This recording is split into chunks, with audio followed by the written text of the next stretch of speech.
माई devil professor part 10। Kitchen में Prisha slab पर झुकी हुई थी। लाइटर को बार बार दबा रही थी। गैस धीरे धीरे पूरे किचन में फैल चुकी थी, पर एग्जॉस्ट की वजह से उसे कुछ पता ही नहीं चल रहा था। वहीं दूसरी तरफ रितिमा अपने कमरे में आईने के सामने खड़ी हुई थी। उसने अपनी साड़ी की प्लेट्स ठीक की। पायल की आवाज़ धीमे धीमे बज रही थी और उसके होठों पर एक खतरनाक मुस्कान फैलने लगी थी। उसने दीवार से टिककर बेहद शांत स्वर में गिनती शुरू की। 1 2। उसकी आंखों में नफरत की चिंगारियां नाच रही थी और इसी के साथ उसने धीरे से फुसफुसाया, बूम, और वो खतरनाक तरीके से हंसने लगी थी। वहीं लिविंग रूम में आरूही, श्वेता और शिवांगी सोफे पर बैठी हुई थी। मिस्टी और ज्योति उनके साथ बैठकर बातें कर रही थी। अंशुमन दरवाजे के अंदर आया। उसका चेहरा खतरनाक तरीके से सख्त था, आंखों में चुभती हुई बेचैनी थी। आरूही मुस्कुराई, हाय भैया, कैसी हैं आपकी वाइफ? लेकिन अंशुमन ने कोई भी जवाब नहीं दिया था। वो इस वक्त बहुत गुस्से में था। प्रीशा कहाँ है? अंशुमन ने दांत भींचते हुए मिस्टी की तरफ देखा। मिस्टी थोड़ा हिचकिचाई, वो किचन में है, पर आज तुम बहुत गुस्से में लग रहे हो अंश। अंशुमन का गुस्सा अचानक भड़क गया था। उसने फाइल टेबल पर पटक दी थी। प्रीशा उस वन एंड ओनली सब्जेक्ट में फेल हो चुकी है जिसमें बाकी सारे बच्चे पास हुए हैं, सिर्फ मेरे सब्जेक्ट में। सब लोग हैरान रह गए थे। मिस्टी के चेहरे का रंग एक पल को उड़ गया था। वहीं दूसरी तरफ किचन में खानों की और गैस की बामुश्किल महसूस होने वाली गंध थी, पर प्रीशा अपनी ही दुनिया में थी। चम्मच से दाल हिलाने की कोशिश कर रही थी और ख़ुद को समझाती हुई, कुछ नहीं होगा, बस तेल तो गर्म करना है और फिर मैं भी अच्छी पूरियाँ तलना सीख जाऊंगी। उसने फिर से लाइटर ऑन किया। एक चमकीली नीली लौ अचानक पैन के नीचे से उठी और 1 सेकंड में आग भभक गई थी।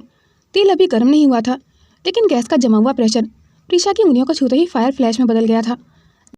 जैसे ही नीली लौ पैन के नीचे से हवा को चीरकर ऊपर आई, एक तेज धमाके जैसी आवाज़ गूंजी। प्रीशा चीखते हुए पीछे हट गई थी। उसकी हाथ की उंगलियां जल गई थी, लेकिन आग सिर्फ चूल्हे पर नहीं थी। आग उसकी आंखों में थी, उसके दिमाग में थी, उसकी सांसों में थी। वो आग को देखकर ही 4 साल पीछे चली गई थी, जब वो सिर्फ 16 साल की थी। कमरे में बंद आग की लपटें, लकड़ी का दरवाज़ा धम से बंद हुआ था और उसके स्टेप फादर ने ड्रिंक करने के बाद एक कमरे में उसे बंद कर दिया था और गुस्से में बोले, रोएगी तो जलाऊंगा तुझको। और फिर फर्श पर पेट्रोल छिड़क दिया था और एक माचिस की तीली लपटें फर्श से उठकर पर्दों और स्टोर रूम के सामान को जलाने लगी थी। छोटी सी प्रीशा दरवाजे को धक्का दे रही थी, खोल दो प्लीज़, मैं मर जाऊंगी, अंकल मत करिए ना, मैं मम्मा को नहीं बताऊंगी। उसकी आवाज़ धुंधली थी और उसकी चीख जिसे किसी ने नहीं सुना था। प्रीशा स्लैब से टकराकर जैसे होश में आई थी, उसके कान बजने लगे थे, सीने में दर्द होने लगा था, उसका गला सूख गया था और सांसें तो जैसे रुक रुक कर चलने लगी थी। नहीं नहीं, फिर से नहीं, प्लीज़ दरवाज़ा खोलो, प्लीज़ कोई तो खोल दो ना। वो हाथ हवा में झटकती हुई पीछे गिर गई थी। उसने अपने कानों पर हाथ रख लिए थे। आग अभी भी चूल्हे तक सीमित थी, लेकिन उसके दिमाग में पूरा कमरा जल चुका था। उसके शरीर से पसीना बहने लगा था, उसकी सांसें टूटती हुई थीं। मुझे बाहर जाने दो, मैं बंद हो जाऊंगी प्लीज़। आग की रोशनी में उसका चेहरा सफ़ेद पड़ रहा था। आग आग, मुझे बचाओ कोई। उसकी आवाज़ पूरे घर में गूंज गई थी। उसकी आवाज़ सुनकर अंशुमन की जैसे जान ही निकल गई थी। अंशुमन का चेहरा सफ़ेद पड़ गया था, उसका दिल एक बीट मिस कर गया था। प्रीशा वो पागलों की तरह किचन की तरफ भागा। मिस्टी, श्वेता और आरूही भी उसके पीछे दौड़ पड़ी थीं। किचन में पहुंचते ही जैसे उसकी सांसें रुक गई थीं, क्योंकि उसके सामने प्रीशा पीछे कानों पर हाथ रखे ज़मीन पर गिरी हुई थी। उसकी आंखों से आंसू लगातार बह रहे थे। साड़ी के किनारे पर आग की छोटी लपटें थी और फर्श पर तेल के छींटे थी, जिसका प्रीशा को कोई होश ही नहीं था। प्रीशा वो बिना रुके उसकी ओर भागा। अभिमन्यु और ज्योति भी पीछे से दौड़ते हुए आ गए थे। अंशुमन ने झटके से अपना कोट उतारकर प्रीशा के पल्लू पर डाल दिया था और उसे लपेटकर आग बुझाने लगा था और जल्दी से आगे बढ़कर उसके सामने घुटनों पर बैठ गया था और प्रीशा के कानों पर अपने हाथ रख लिए थे। अभिमन्यु ने जल्दी से आगे बढ़कर गैस की नॉब को बंद कर दिया था। काम डाउन, कुछ नहीं होगा Prisha, look at me, look at me. Anshuman उसके चेहरे को बहुत धीरे से पकड़ रहा था, जैसे सरासा दबाव उसे और तोड़ देगा। उसकी उंगलियां कांप रही थी। प्रीशा कांपती हुई फुसफुसाई, मैंने कुछ नहीं किया, मैं मम्मा को नहीं बताऊंगी, प्लीज़ मुझे जाने दो ना। अंशुमन उसकी हालत देखकर बुरी तरह से कांप गया था। उसकी हालत देखकर ऐसा लग रहा था कि वो सिर्फ कहने के लिए ही नहीं कहता कि उसे प्रीशा को हंसता देखकर सांस आती थी। प्रीशा को यूं डरता देखकर जैसे उसकी जान निकल रही थी। अंशुमन सबकी ओर देखकर गुर्राया, जैसे कह रहा हो कि आप सबके होते हुए मेरी बीवी को चोट कैसे लगी। उसकी सांसें भारी थीं। जाना, तुम ठीक हो ना? उसने उसका चेहरा अपने हाथों से पकड़कर बहुत प्यार से पूछा, लेकिन प्रीशा की आंखों में डर, वही पुराना कमरा, जलती दीवारें। अंशुमन का दिल कसकर दहल गया था। किसी डॉक्टर को बुलाओ, अभिमन्यु चिल्लाया। मिस्टी ने प्रीशा का जलता हाथ पकड़ते हुए हल्की सी चीख निकल गई थी। ओह गॉड, ये तो बहुत बुरी तरह से जल गया है। अंशुमन ने उसका हाथ अपने हाथों में लिया, अपनी सांस रोकते हुए पूछा, तुम्हें दर्द हो रहा है? बहुत दर्द हो रहा है क्या? वो उसके हाथों पर फूंक मारने लगा था। वो किसी भी तरह बस उसका दर्द बंद करना चाहता था। उसके दिमाग ने तो जैसे काम करना ही बंद कर दिया था। प्रीशा सिर हिलाकर रो पड़ी थी।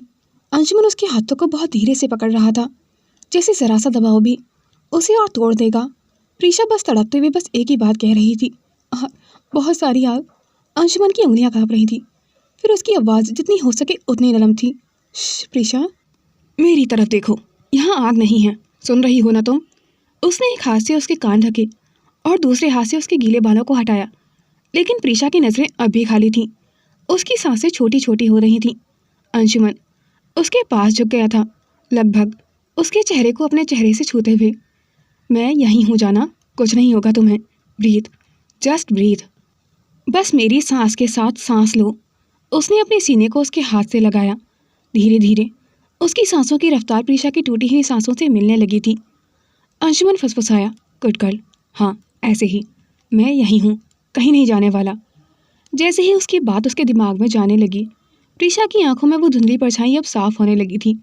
उसने अंशुमन को देखा, खुद को देखा, और अचानक उसका पूरा शरीर ढह गया था। वो सीधा अंशुमन के सीने से लग गई थी, जोर से, जैसे कोई बहुत देर तक तैरती रही हो और आखिरकार किनारा मिल गया हो। उसने अंशुमन की शर्ट को कसकर मुट्ठियों में भींच लिया था। अंशुमन ने भी उसे बिना एक सेकंड लगाए अपनी बाहों में कस लिया था। उसकी आंखें नम हो गई थीं, क्योंकि प्रीशा उसके सीने से लगकर रो रही थी, एक टूटी हुई बच्ची जैसी, सिसकी के साथ। मैं सच में नहीं कर पाई सर, मैं नहीं चाहती थी कि आग, मैं डर गई थी। अंशुमन ने उसका सिर अपनी ठुड्डी के नीचे खींच लिया था, उसकी हथेलियों से उसकी पीठ को शांत करते हुए। मैं जानता हूँ प्रीशा, तुम्हारी गलती नहीं थी, कुछ भी नहीं होगा, बस आंखें बंद करो, मैं यहीं हूँ। मिस्टी जल्दी से उसके पास बैठ गई थी। उसकी आंखें भीग चुकी थीं, क्योंकि इतने दिनों में उसने प्रीशा को कभी ऐसे टूटते हुए नहीं देखा था। वो घुटनों के बल बैठकर धीरे से प्रीशा के बालों पर हाथ फेरने लगी थी, बहुत माँ जैसी नरमी के साथ। बस शांत हो जाओ प्रीशा, हम सब यहीं हैं, तुम अकेली नहीं हो। प्रीशा की सिसकियां धीमी पड़ने लगी थीं। उसका सिर अभी भी अंशुमन के दिल की धड़कन पर टिका हुआ था, जैसे वही उसकी सबसे सुरक्षित जगह हो। अंशुमन ने एक बार गहरी सांस ली और बहुत धीमी आवाज में बोला, no one gets to scare you, no one gets to hurt you, as long as I am here, you are to mine to protect, only mine. उसने प्रीशा के हाथ को बहुत कोमलता से पकड़ा, जहाँ जलन से लाल निशान थे, और मिस्टी ने तुरंत फर्स्ट एड बॉक्स निकालकर उसकी बैंडेज शुरू कर दी थी। धीरे धीरे प्रीशा शांत होने लगी थी, सबकी सांसें रुकी हुई थीं। लेकिन एक बात तो सभी देख रहे थे, प्रीशा अब भी अंशुमन की बाहों से अलग नहीं हो रही थी, और अंशुमन भी उसे छोड़ने का इरादा नहीं रखता था। मैं नहीं चाहती थी कि आग लगे सर, मैंने जानबूझकर नहीं किया। उसने अंशुमन की शर्ट को और कसकर पकड़ते हुए कहा, मुझे पता है, मैं जानता हूँ तुमने कुछ गलत नहीं किया। उसकी आवाज़ डर से भारी हो गई थी। रिद्धिमा सीढ़ियों पर खड़ी हुई थी, थोड़ा दूर से, थोड़ा शौक में, पर असल में डरी हुई नहीं थी। उसके अंदर कुछ और ही चल रहा था। उसने उम्मीद की थी कि प्रीशा बस हाथ जला लेगी, पर ये आग की भभक उसे डराने लायक थी। उसकी धड़कन थोड़ा तेज हो गई थी। ये इतना बड़ा कैसे हो गया? मैंने तो इतना नहीं किया था ना। पर अगले ही पल वो मासूम सी चिंता का मुखौटा पहनकर जल्दी से प्रीशा के पास आ गई थी। हे भगवान, प्रीशा तुम ठीक तो हो ना? अंशुमन ने उसे एक पल को ऐसे देखा जैसे उसकी आंखें उसके आर पार देख रही हों। उसकी आवाज़ बर्फ की तरह ठंडी थी। कहाँ थी तुम? रिद्धिमा ठिठक गई थी। मैं तो बस मेहमानों के आने से पहले। इनफ। अंशुमन ने उसकी बात बीच में ही काट दी थी। तुम इसे अकेला छोड़कर क्यों गई? अभिमन्यु ने भी बीच में बेहद तल्ख लहजे में कहा, और गैस पहले से ऑन थी, तुमने ध्यान नहीं दिया क्या इस बात पर? तुम भी तो प्रीशा के साथ थी, तुमने खुला छोड़ा क्या? उसकी इस बात पर पूरे किचन में जैसे सन्नाटा छा गया था। रिद्धिमा का चेहरा एक सेकंड के लिए सफ़ेद पड़ गया था। उसने खुद को संभालते हुए कहा, मैंने ऐसा नहीं किया है, और मैं क्यों करूँगी ऐसा? अंशुमन एक पल के लिए चुप रहा, फिर उसने धीरे से प्रीशा को अपनी बाहों में उठा लिया था और प्यार से उसकी ओर देखते हुए पूछा, कमरे में चलें? प्रीशा ने छोटे बच्चे की तरह बस सिर हाँ में हिला दिया था। उसकी आंखों में पानी और हाथ कांप रहे थे। अंशुमन उसे बाहों में उठाकर कमरे में ले गया था। अभिमन्यु जाते जाते मुड़कर बोला, रिद्धिमा, ये तुमने चाहे जानबूझकर किया हो या गलती से, कि ये बहुत गलत था। उसकी आंखों में कुछ अजीब सा संदेह था। रिद्धिमा ने होंठ काट लिए थे। उसके अंदर पत्थर जैसा डर फैल गया था। कहीं वो मुझ पर शक तो नहीं कर रहे। पर अगले ही पल उसने खुद को संभाल कर सोचा, प्रीशा जिंदा है अभिमन्यु, बस थोड़ी सी चोट आई है। और मन ही मन बोली, ये काफ़ी है उससे दूर रखने के लिए। कितना ड्रामा क्रिएट करती है लड़की, उफ, सो इरिटेटिंग। अभिमन्यु उसकी बातें बिना सुने ही वहाँ से चला गया था। वो अब भी सोच रही थी, पर फिर उसे एक एहसास डराने लगा था। अंशुमन की आंखों में आज पहली बार उसने उसे खोने का अजीब सा डर देखा था, और वो डर सिर्फ प्रीशा के लिए था। कमरे का दरवाज़ा बंद होते ही प्रीशा हल्की सी सिसकी के साथ अंशुमन की गर्दन में और कसकर लिपट गई थी। उसके हाथ अब भी कांप रहे थे और अंशुमन ने बस एक पल को उसे अपनी सांसों में छिपाकर खड़ा हुआ था। I got you. उसका स्वर धीमा पर बेहद ठोस था। उसने प्रीशा को बेड पर आराम से बिठाया, तकिया ठीक किया और फिर हल्के से अंशुमन ने बैठकर उसके हाथों को अपने हाथों में ले लिया था। प्रीशा ने तभी आवाज़ में कहा, दर्द हो रहा है बहुत। उसकी बात सुनकर जैसे अंशुमन का दिल घायल हो गया था। वो उसके हर जले हिस्से को ऐसे देख रहा था जैसे ये चोट उसे खुद पर लगी हो। किसने कहा था अकेले किचन में जाने को? उसकी आवाज़ में नाराज़गी नहीं थी, बस एक बेचैनी थी जो बहुत कुछ कह रही थी। प्रीशा ने मुस्कुराकर हल्के से उसे चिढ़ाया, आपको टोन तो बता रहा है सर कि आप नाराज़ कम है और डरे ज़्यादा थे। अंशुमन चुप रहा, पर उसकी उंगलियों की गिरफ्त बता रही थी कि ये सच था। प्रीशा ने धीमे से कहा, मैं नहीं चाहती थी कि आप मुझसे नाराज़ हों। मैंने सच में जानबूझकर गैस ऑन नहीं छोड़ा था सर। और ये सुनते ही अंशुमन का दिल सच में दहल गया था। मैं तुम्हें खोने से डरता हूँ, तुमसे नाराज़ कैसे रहूँगा? उसने उसके माथे पर एक बेहद धीमा, बेहद केयरिंग सा किस किया। प्रीशा की आंखें तुरंत भर आई थीं। प्रीशा को देखकर ऐसा लग रहा था कि जैसे वो अंशुमन के साथ कंफर्टेबल होने लगी थी। उधर रिद्धिमा दरवाजे के बाहर खड़ी हुई थी।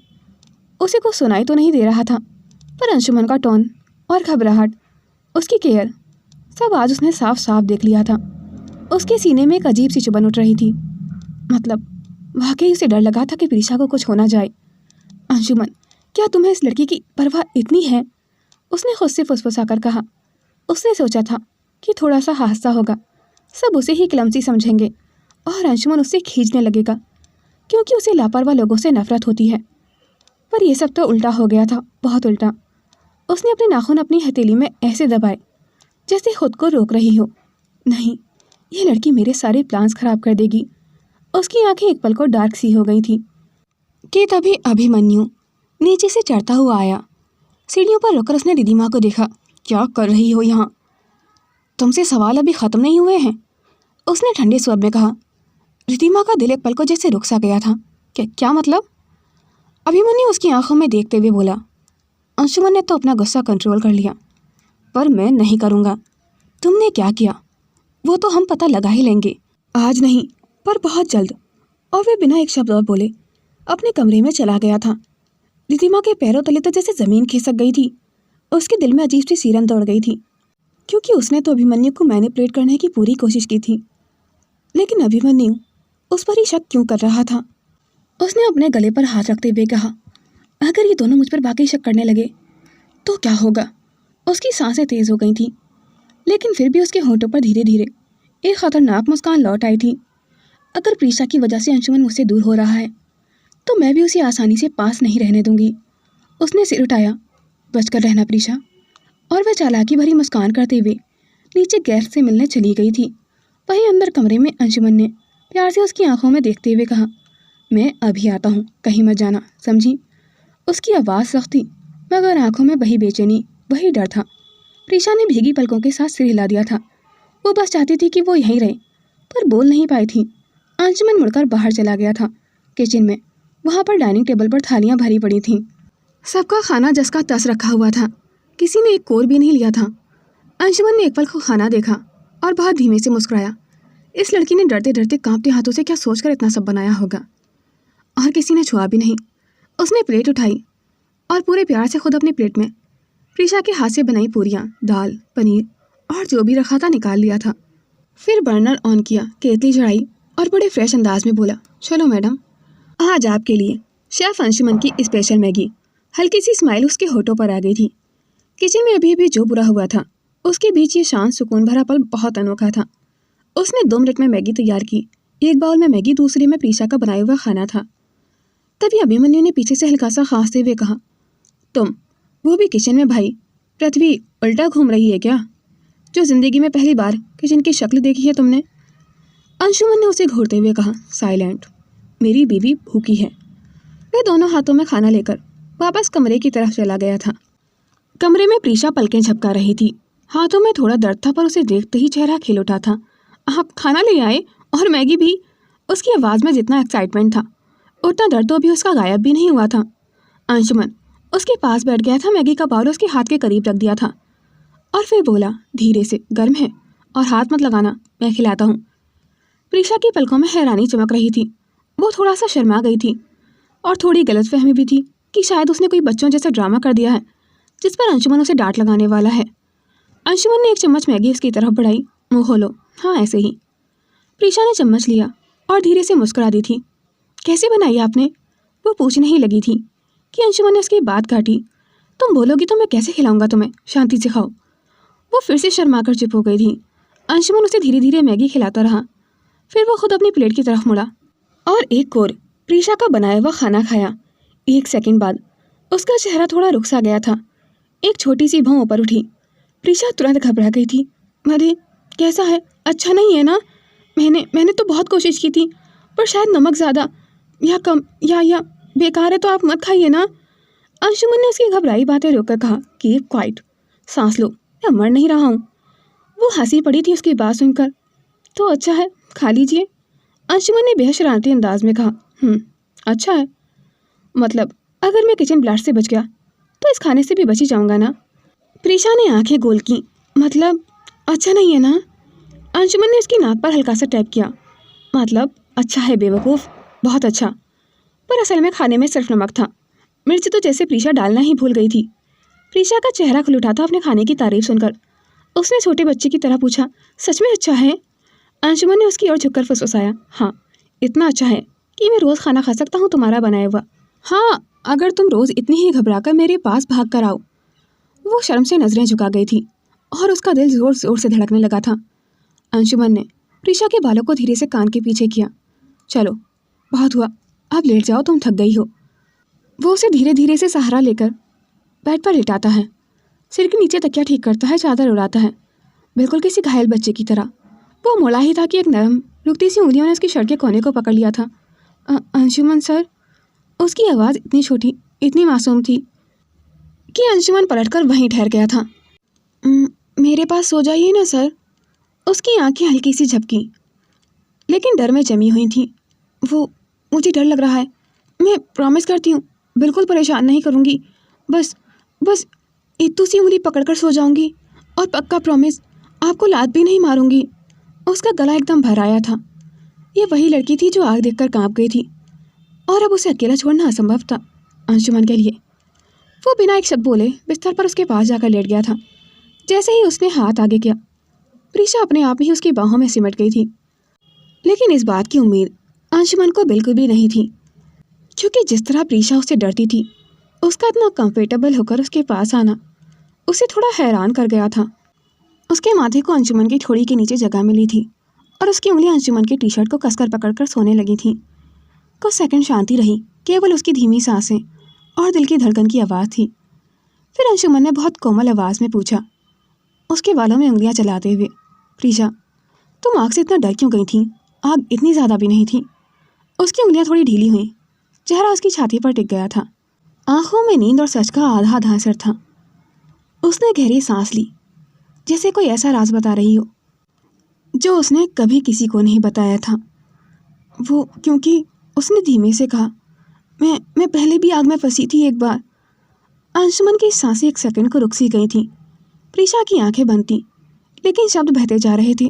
वो क्या है ना, जब मैं 16 साल की थी ना, तो मेरे स्टेप फादर ने, उसके होंठ कांपने लगे थे, फिर भी उसने हिम्मत करके आगे कहा, तो उन्होंने मेरे साथ गलत करने की कोशिश की थी।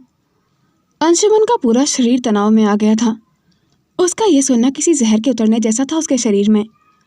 एक पल को उसका हाथ फिस्ट में बदल गया था, पर उसने खुद को रोक लिया था, कहीं प्रीशा उसकी लाल आंखों को देखकर डर न जाए। फिर क्या हुआ? अंशुमन ने उसके बालों पर हाथ फेरते हुए पूछा। फिर मैं भाग गई थी उनसे बचकर, एक कमरे में अंदर से लॉक कर लिया था खुद को। उसकी आवाज़ काँप रही थी और उन्होंने कमरे को ही जला दिया बाहर से लॉक करके। अंशुमन की सांसें भारी होने लगी थीं। उसकी आंखों में अंधेरा उतर आया था। वो मासूम सी लड़की जिसे वह बाहों में लिए हुए था, ये सब, उसकी लापरवाही मुस्कान के पीछे इतना सब छुपा हुआ था। उसके अंदर का हर जर्रा किसी अनदेखे जानवर की तरह दहाड़ रहा था। और आपको पता है सर, उन्होंने मम्मा से कहा कि आग मैंने लगाई थी। उसकी पलकों से एक आंसू गिरकर अंशुमन की शर्ट में समा गया था। और बताऊं? अंशुमन की आंखों में आंसू आ गए थे। उसने प्यार से उसके माथे को चूमते हुए कहा, हाँ बोलो, मैं सुन रहा हूँ। किसी ने नहीं पूछा मुझसे, किसी ने नहीं सुनी मेरी, और नानी मामी ने तो मुझे ही मारा था क्योंकि मैंने उनके दामाद को नाराज़ कर दिया था। अंशुमन का दिल लिटरली उसके सीने में टूट गया था। उसकी नज़रें बदल गई थी, गहरी और ठंडी, खतरनाक। उसकी आंखों में पहली बार माफिया किंग जाइडन की जंगली चमक लौट आई थी। उसने एक सेकंड में प्रीशा को अपनी बाहों में और कसकर खींच लिया था, जैसे दुनिया से छुपाकर रख लेना चाहता हो। उसकी आवाज़ दबे हुए गुस्से से भरी हुई थी, लेकिन प्रीशा के लिए बेहद नरम। तुमने मम्मा को बताया अपनी? प्रीशा ने नींद में ही सिर हिलाया। नहीं, कभी नहीं, और अब कभी नहीं जाना मुझे मम्मा के पास। उसकी उंगलियां उसकी शर्ट को और कसकर पकड़ गई थीं। कभी नहीं। अंशुमन की नसें उभर आई थीं। उसकी आंखों में पिघला हुआ लावा था। वो झुककर उसके बालों में फुसफुसाया, हल्की, कांपती लेकिन खतरनाक आवाज़ में, वो कहाँ है अभी, और उसका नाम? प्रीशा आधी नींद में ही बुदबुदाई, कनाडा में, रजनीश। बस इतना कहना था कि अंशुमन का पूरा चेहरा बदल गया था, जैसे किसी ने एक शातिर खूनी दानव को धीरे से जगा दिया हो। उसने प्रीशा को ऐसे पकड़ लिया था जैसे कसम खा रहा हो कि अब उसके अतीत का एक धागा भी उसे छू नहीं सकेगा। उसकी आंखों में ठंडी खूनी चमक उभर आई थी। गुड, अब मुझे पता है उसे कहाँ ढूंढना है। वो एक खतरनाक जानलेवा सांस ले रहा था। अंशुमन ने बहुत प्यार से कहा, सो जाओ जाना। उसने उसके माथे पर बहुत धीमी, ऑलमोस्ट गुस्से से कांपते होठों से किस किया। प्रीशा ने पलकें झपकाते हुए नींद में ही कहा, आप यहीं होंगे ना? आवाज़ इतनी धीमी जैसे टूटा हुआ कांच। अंशुमन के सीने में फिर से वही तीखी चुभन हुई थी। मैं कहीं नहीं जा रहा। जब तुम आंखें बंद करोगी तो मैं तुम्हारे पास ही रहूँगा। प्रीशा ने उसकी शर्ट का कोना कसकर पकड़ लिया था और कुछ ही सेकंड में उसकी सांसें धीरे धीरे नॉर्मल होने लगी थी। प्रीशा उसके सीने में सुकून की नींद में समा गई थी, बिना ये जाने कि उसके एक शब्द ने दुनिया के सबसे खतरनाक आदमी के दिल में किसी के लिए मौत लिख दी है। प्रीशा उसके सीने से लगी हुई धीरे धीरे नींद में होती गई थी। उसकी सांसें हल्की, शांत और सुकून से भरी हुई थीं, लेकिन अंशुमन की आंखों में तूफान, खून और एक आग थी जो अभी अभी जली थी। उसने बहुत धीरे से अपनी बाहें हटाई ताकि प्रीशा की नींद न टूटे। चादर उसके कंधे तक खींचकर उड़ाई और एक सेकंड उसके चेहरे को देखा। उसकी पलकों पर सूखे आंसू थे। बस इतना देखना था कि अंशुमन के अंदर का जायडन पूरी तरह जाग गया था। वह चुपचाप उठा, मोबाइल उठाया, बालकनी में जाकर सबसे पहले जिस नंबर पर कॉल किया वो राघव का था। फोन उठते ही अंशुमन की आवाज़ बिल्कुल ठंडी हो गई थी। राघव, जी भैया, अगले 15 मिनट में पर्सनल जेट तैयार करवाओ, मुझे कनाडा जाना है अभी। राघव की सांसें रुक गई थीं। उसने झिझक कर पूछा, क्या हुआ, सब ठीक तो है ना? अंशुमन की आंखों में खून उतर आया था, लेकिन उसकी आवाज़ अभी फिसलती बर्फ जैसी ठंडी थी। कुछ भी ठीक नहीं है, और कुछ घंटे बाद कोई भी चीज़ मैं ठीक होने भी नहीं दूंगा। उसने मेरी प्रीशा को छुआ भी कैसे? अब उसकी आखिरी सांस भी मैं तय करूंगा। राघव जेट तैयार करवाने में लग गया था, पर उसका दिमाग अजीब से डर में था। कनाडा और उस आदमी का नाम उसकी रीढ़ में एक ठंडक सी उतार गया था। इस बार फिर से कोई जिंदा नहीं बचेगा। वहीं अंशुमन ने तुरंत दूसरा नंबर डायल किया। ये कॉल उसके नेटवर्क हेड कबीर को था। दुनिया के हर कोने में फैले जाइडन के आदमी जो किसी को भी 24 घंटे में उठा सकते थे। लोकेशन चाहिए। अंशुमन ने सीधी बात की। नाम रंजीश, कनाडा में है। पिछले 10 साल का ट्रैक निकालो, कौन से शहर में है, कौन सा एरिया, किस घर में है, किसके साथ रहता है, किससे मिलता है। कबीर ने गंभीर आवाज़ में कहा, उसे लाना है क्या बॉस? या अंशुमन ने बालकनी की रेलिंग पकड़ी। उसकी नसें तक उभर आई थी।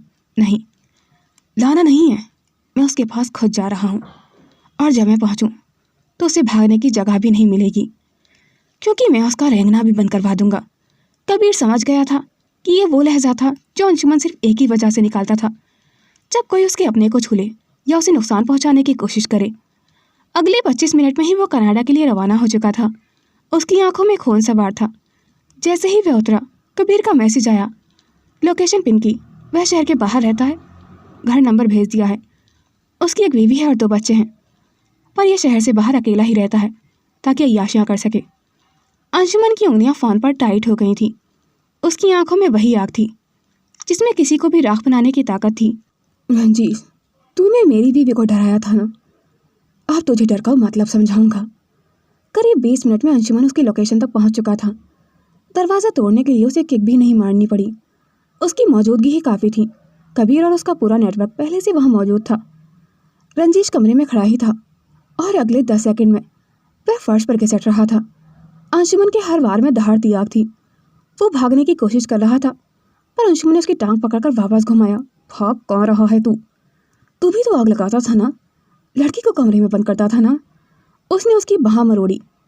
एक तेज चटाक आवाज के साथ उसका हाथ टूट गया था, जिससे उसने 16 साल की बच्ची को छूने की कोशिश की थी, और एक ठंडी धीमी आवाज में बोला, ये हाथ अब किसी को छू नहीं पाएगा।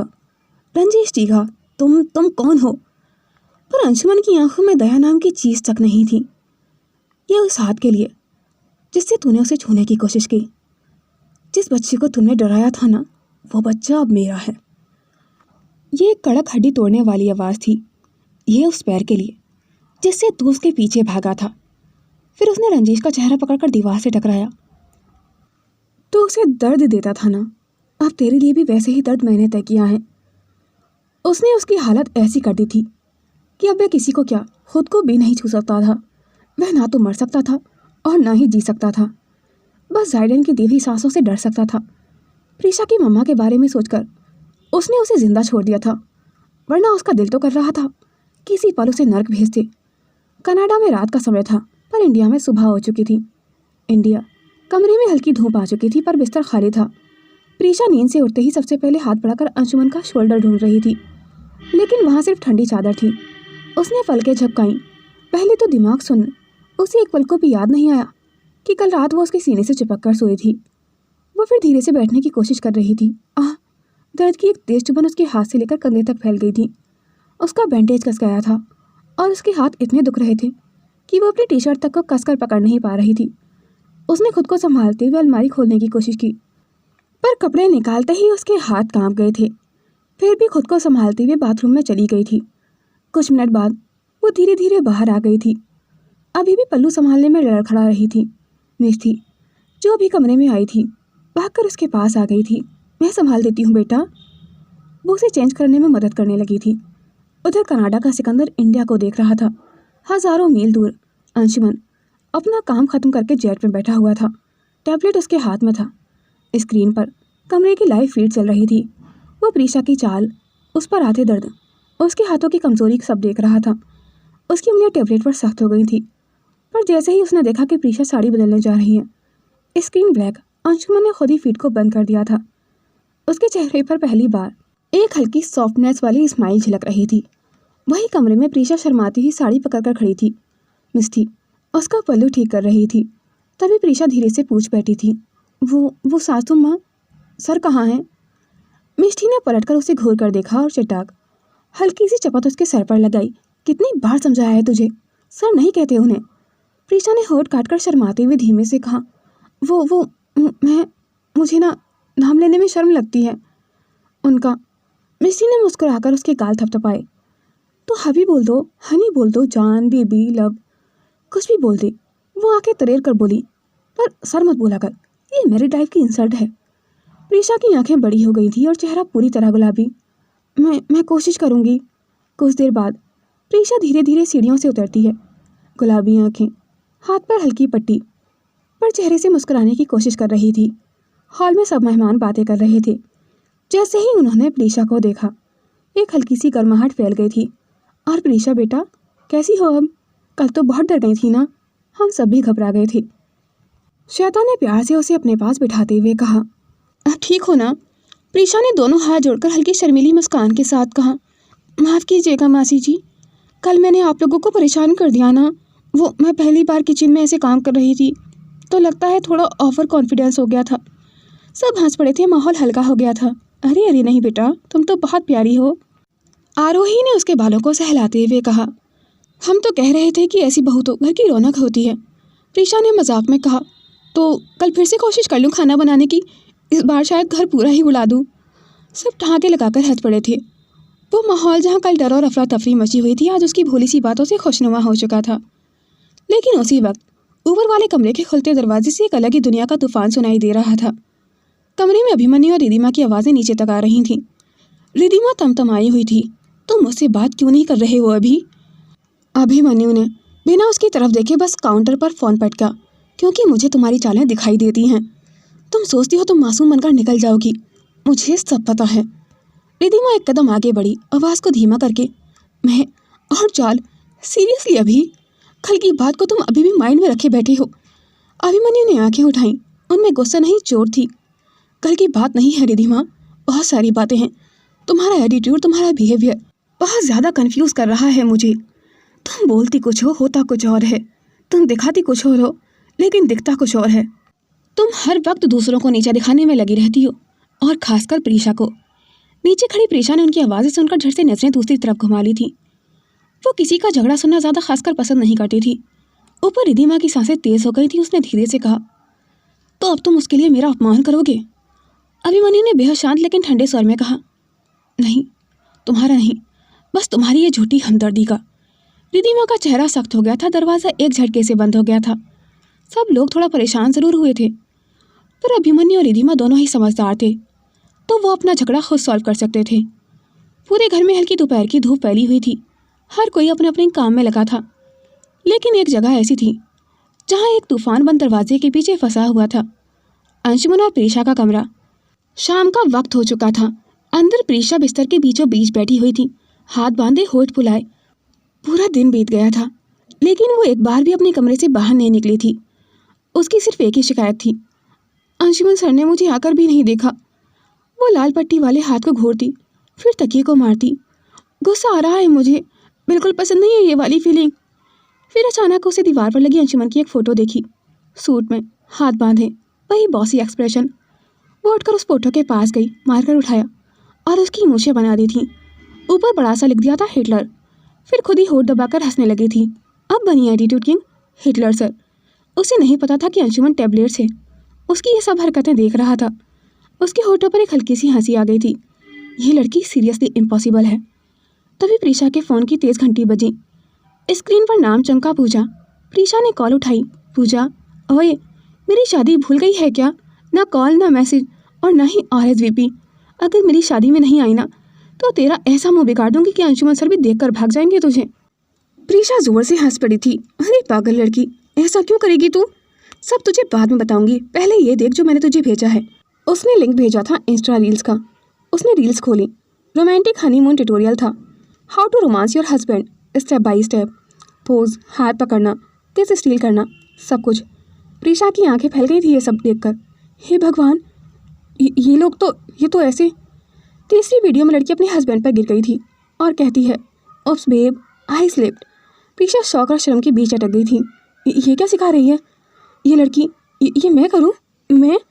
और अगले ही सेकंड उसने मोबाइल दूर फेंक दिया था। नहीं, मैं नहीं देखूंगी ये, छी छी छी। और चेहरा हाथों में छुपा लिया था। वो नहीं जानती थी कमरे के बाहर उसी वक्त अंशुमन आ चुका था और उसकी आवाज़ें सुनकर रुक गया था। उसके होठों पर एक स्माइल फिर से फैल गई थी। माई क्यूट लिटिल डिजास्टर। प्रीशा ने खुद से बातें करते हुए बिस्तर पर बैठकर अपने तकिए को गले से लगा लिया था। मुझे सर की याद क्यों आ रही है? नहीं मतलब हबी की याद क्यों आ रही है? वो खुद ही अपनी बातों पर शर्मा रही थी। उन्हें मुझे देखना है, बस थोड़ी देर के लिए। कितना गुस्सा दिलाते हैं, पर फिर भी उनके बिना अच्छा नहीं लगता मुझे। वो धीरे से उठी, दरवाजे की तरफ गई, हाथ बढ़ाया, फिर खुद ही रुक गई थी। अगर वो बिजी हुए तो, और अगर मैंने बोला तो वो हंसेंगे। फिर उसने दोबारा होठ फुला लिए थे। बट मुझे उन्हें देखना है, बस थोड़ा सा। और जैसे ही उसने धीरे से दरवाज़ा खोला, अंशुमन ठीक उसके सामने खड़ा हुआ था। उसी को देखने आया था। उसकी आंखें मिली और वह ज़ोर से चौंक गई थी। हाँ? अंशुमन ने बस हल्की मुस्कान दी। Missing me really? और इतना ही सुनना था कि प्रीशा के कान लाल हो गए थे। अंशुमन उसके बिल्कुल सामने खड़ा था, इतना पास कि प्रीशा को सांसें तेज सुनाई दे रही थीं। उसने कुछ नहीं कहा, बस एक पल को उसे देखा। वो नज़र सख्त नहीं थी, गुस्से वाली भी नहीं थी, बस एक अजीब सी हंगर थी उसकी आंखों में। और प्रीशा का दिल मानो पलटकर उसके गले में आ गया था। प्रीशा ने नज़रें झुका ली थी। पर अंशुमन ने उसकी ठोड़ी के नीचे उंगलियां रखकर बड़ा ही धीरे से उसका चेहरा ऊपर उठाया। सो तुम सच में मुझे मिस कर रही थी? उसकी आवाज़ धीमी, भारी और डेंजरसली क्लोज थी। प्रीशा हकलाकर बोली, मैं बस वो थोड़ा सा। अंशुमन की मुस्कान गहरी हो गई थी। थोड़ा सा? तुम पूरा दिन कमरे में बैठकर हिटलर की मूछें बनाने वाली थोड़ा सा याद कर रही थी? प्रीशा का चेहरा जलने जैसा लाल हो गया था। आपने देखा मुझे? अंशुमन ने एक कदम और आगे बढ़ाया। उसके हाथ खुद ब खुद पीछे दीवार से सट गए थे और वो उसके करीब आया, इतना कि उसकी सांसें प्रीशा की गर्दन तक छूने लगी थीं। हल्की हंसी के साथ बोला, सब देखा है मैंने। और इस बार उसके चेहरे पर वही एक्सप्रेशन था, डेंजरसली काम, इंटेंसली मेल क्लेमिंग। प्रीशा को लगा कि जैसे उसके पैरों में जान ही नहीं बची थी। अंशुमन ने उसकी उंगलियां पकड़ी, धीरे से उसकी हथेली अपने सीने पर रखी। ये धड़कन सुन रही हो ना तुम? तुम्हारी वजह से ऐसे भाग रही है। उसकी आंखें उसके होठों पर अटकी हुई थीं। 1 सेकंड, 2 सेकंड और फिर अंशुमन ने उसकी ठोड़ी के पास अपना चेहरा झुकाया। उसकी गर्म सांस प्रीशा की रीढ़ में सीधी सीरन दौड़ गई थी। प्रीशा ने हल्की सी सिसकी भरी और उसी पल अंशुमन ने उसका चेहरा पकड़कर उसे अपनी तरफ खींच लिया था और उन दोनों के होठ एक दूसरे से टकरा गए थे। ये किस सॉफ्ट नहीं थी और ना ही हिचकिचाहट थी। यह वो वाला किस था जिसे दोनों पूरे दिन रोकते रोकते थक चुके थे। उसके हाथ उसके कमर पर कस गए थे। प्रीशा के हाथ उसकी शर्ट के कॉलर में अटक गए थे और उसके होठों पर उसकी भूख साफ महसूस हो रही थी, जैसे हर सेकंड कह रहा हो, where were you the whole day, why were you away from me. Prisha ने भी पहली बार पीछे हटने की कोशिश नहीं की थी, वो भी उसी इंटेंसिटी से उसे किस कर रही थी। अंशुमन की पकड़ और कस गई थी, कमरा जैसे घूम गया था। वो दोनों सांस लेने तक के लिए अलग नहीं हुए थे और जब अलग हुए अंशुमन ने उसके माथे से अपना माथा टिका दिया था। आप समझ आया क्यों मिस कर रही थी मुझे? प्रीशा की सांसें बिखरी हुई थीं, होठ सूजे हुए थे और आवाज़ फुसफुसाहट जैसी थी। आपको मिस नहीं कर रही थी मैं, बस अच्छा नहीं लग रहा था जब आप पास नहीं थे। अंशुमन हल्के से हंसा। गुड, अब मैं तुम्हें 1 मिनट भी खुद से दूर रहने नहीं दूंगा। उसका अंगूठा उसके होठों को छू गया था, स्पेशली इनसे। To be continued. दोस्तों, आज का पार्ट कैसा लगा कमेंट सेक्शन में अपनी राय ज़रूर शेयर कीजिएगा। Thanks for watching. Do like, comment and share this video and subscribe my YouTube channel for more interesting videos.